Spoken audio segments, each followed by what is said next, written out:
all the while, I would always think about my dad sometimes. Now why did he do that? And sometimes it'll mess my head up where I got to the point where I wanted to kill myself.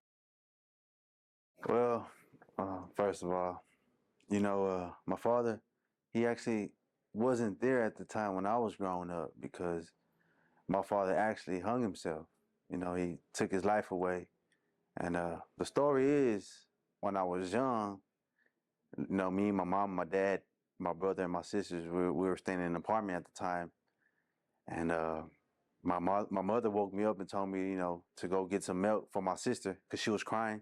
So I was like 5 or 6. I got off the bed and I went to the kitchen to get some milk, and there was my father hanging.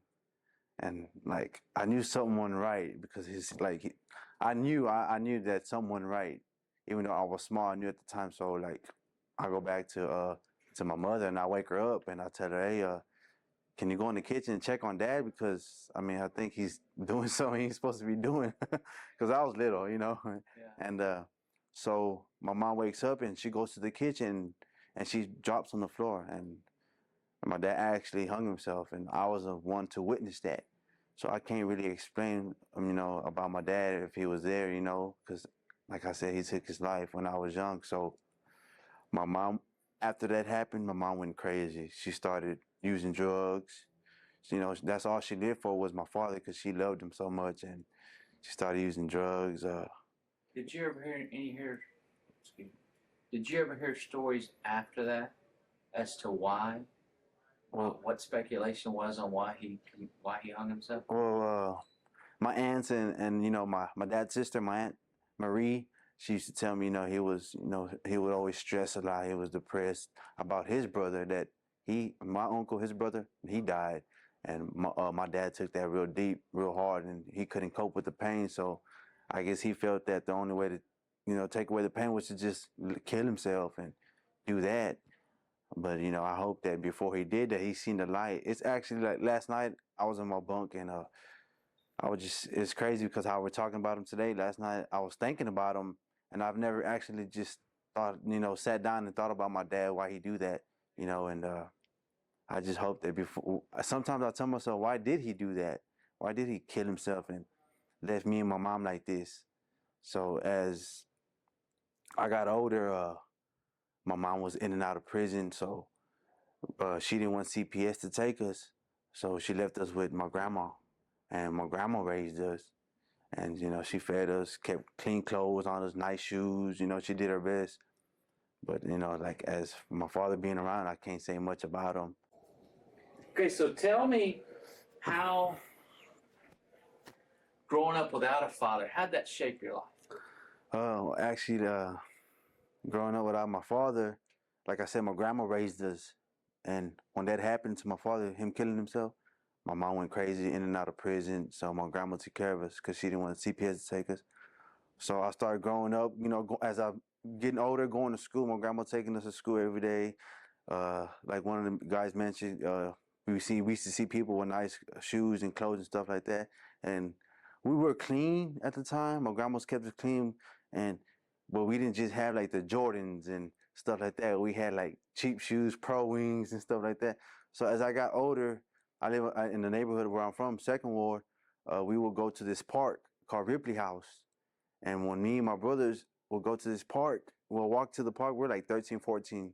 We would see these dudes hanging around smoking weed. So when we'll go that way, they would stop us. Hey, come over here. So we would stop and we started smoking weed. And they used to tell me, look, before you go home, we're going to give you some Listerine to wash your mouth out and some Clear Eyes. So every day, these dudes lived on the next block. They were older cats, I was like 14. They were like 20, 21, I looked up to these dudes because my father wasn't around.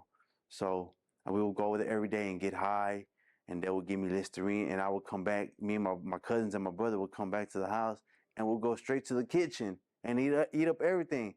And my uncle one day, he was like, man, y'all eating too fast. Y'all high, y'all got the munchies and stuff like that. So as I grew up, I would hang around with these dudes come to find out, these dudes were in gangs, and they wanted me to join gangs at a young age, had me do stupid stuff, and like they'll use me as a crash dummy. But they never send me and my brothers and my cousins like on missions to do stuff. They just liked us to hang around. I guess they wanted us to grow older and be like them, so we could get the youngsters, so it can just generate, the gang stuff. But growing up in my neighborhood, I never joined a gang, and from my father not being there, I guess that's why I did my own thing. I started selling drugs. Me and my cousin and my brother, because my grandma raised my cousins, which is my aunt's kids, because she was in and out of prison as well. So we used to see people with nice cars and rims and money, jewelry, and that's what we used to watch, gangster movies, and we used to see stuff like that, like the Goodfellas, and we were like, man, I want to be like that, or I want these women, Cadillacs and stuff like that. So growing older, we used to buy weed, bag it up and sell it, and then profit. We would smoke, get high, and growing older, my whole thing was, I thought this life was about getting money. So, man, we would save money, and as I got older, I started selling just more than weed. It started to lead to pills, crack, coke, and I started getting into women, girls. I had a bunch of girlfriends, and I would just be cheating. I had one girl, and then by the time I used to go to school, and by the time I come home, I got like 5 or 6 numbers, and I would talk to all of them. And one day I was 15 minutes here, 15 minutes there, and I grew up I thought like a little player selling drugs. Thought it was cool, but my dad wasn't there to tell me that wasn't the right thing. And my grandma, she she actually wasn't mad at the situation about me selling drugs. She I won't say she was like she didn't care, but she cared. She just said, whatever y'all do, hope y'all don't get caught, and come home before it gets dark. So we would hit the streets, sell drugs, do what we got to do, mess with women, and come home before. Or I used to call and let her know, well, I'll spend the night at a friend's house. I'm not gonna be there tomorrow. Stuff like that. As I got older, and like I said, my whole thing growing up in life was getting money or having money, having nice things, because my friends, the people I grew up with, had nice things, and I was like, man, everybody's got this, and that's what's going on. That's the style these days. Is to wear Jordans and nice fitted hats and stuff like that. So I was like, man, I ain't gonna be like this no more. One way or another, I'm gonna get money, and I'm gonna show them that, hey, I can get this too, without y'all. And as I got older, my friends and started betraying me, and I started being by myself a lot. Everything I did by myself. Whether going out to eat, I treated myself. I'd sit at the restaurant and eat by myself, have margaritas, and but I always have money, and I would always thought I was some kind of mobster or something. Watching these movies, it was in my head. And as I got older, I started coming to places like this. I came my first time actually 17. I caught a theft case, and I took this dude's chain, and I ran. And I came when I was 17, got out 18. And the second time which was last year, I got out 10. But I say this as I was growing up, I met, my wife that I'm with now, and, that was the most beautiful thing that happened to me, meeting her, because she's been down with me ever since I've been getting locked up. She could have easily just left, but she's still holding on because I know she has faith in me. And now I have a beautiful son, a beautiful daughter, and God, I have accepted Christ into my life. I realize as me going through my bad lifestyle that if I don't change now, it's going to get worse. Because like I said, my mom was in and out of prison. My dad killed himself, and we was living at my grandma's house. My brothers and sisters would look up to me, and I started seeing them. My little sister started trying to steal my weed and try to sell my weed to get money. And my brothers and all that. And I actually grew up like in a drug kind of family, because my uncles and them, they're also drugs. They always had nice cars, pinky rings, stuff like that. And I grew up seeing that. My uncles would come, and and I would be like, man, I want to be like my uncle. I want to have nice things. But all the while, I would always think about my dad sometimes.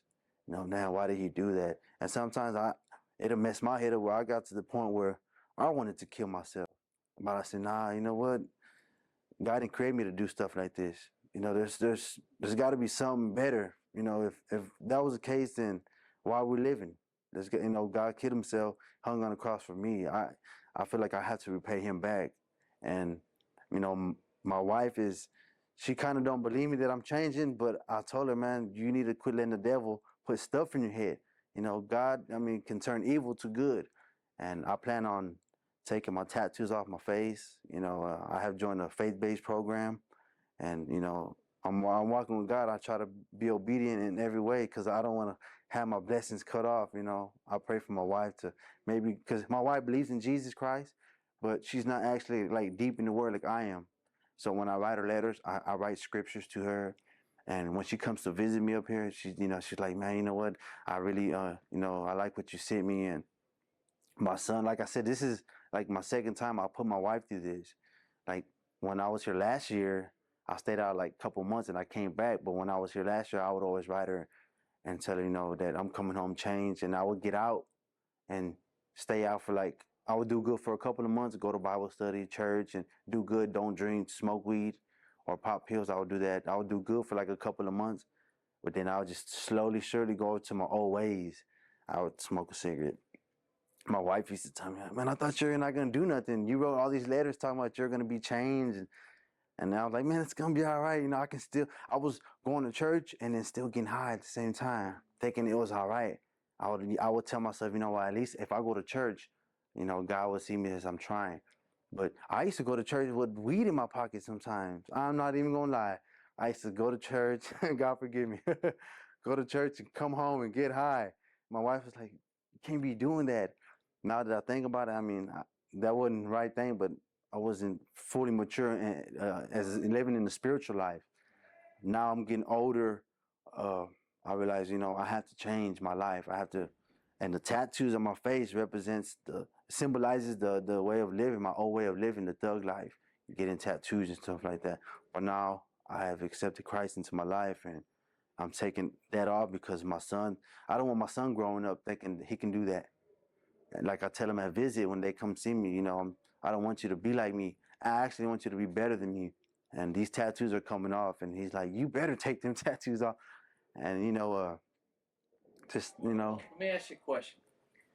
With me personally, I remember because my dad wasn't around, I didn't have that man walking alongside me to say, no, boy, you don't need to be doing that. Okay, I'm going to show you how to do this. You're doing a good job. I'm proud of you. I love you. All the stuff that we need as a young man. Because I didn't have that, I bought into everything this world tells you need to be as a man. Success, money, power, the great position, the fancy car, the nice house, all that. Tell me a little bit about that. Is that the same thing you bought into? How did it work? well, I was just like you mentioned, man, I had the same mentality, power and women. I thought that was all being part of a man. But now that God has opened my eyes, that was just being foolish. You know, now it's not about the women, the fancy cars. It's about loving one another and, taking care of my wife and my two kids because, my wife, she needs me out there. And it's hard right now, me being away, she's got to change the Pampers and the kids running around the grocery store. And she's got one, she's got to go look for the other one in the other aisle, stuff like that. But, I guess that's why I grew up like this. I think if my dad was around, I don't think I'll be here today. Actually, to tell you the truth, How do you think your life would be different than that, man? I'll probably be because my dad, before he passed away, my mom used to tell me he was real great at basketball. That he almost had a scholarship to go to basketball, to go to U of H, to college, and he was real good. My dad was like 6'1", had a lot of women, but my mom still loved him. But he was real good at basketball, and I myself know how to play basketball real good. But I think if he was here today, I wouldn't be living the lifestyle that I live. He would probably push me to stay in school and to play basketball and go to college and play, to make it to the NBA because I do know how to play real well. What do you wish your dad would have done differently? I know it's a little different because Right. what happened. Well, I wish he would have never did what he did. And like I said, I don't think about it, but when I do think about my dad killing himself, and like I said, I walked in on him and he was just hanging, and I was like, what the hell, something ain't right. But I try not to think about it because when I think about it, I go to like a deep trance. I'm like, I start daydreaming, so I just gotta wake up sometime. But when I think about it, I'm like, you know what? I have a son now. I'm not gonna be like that.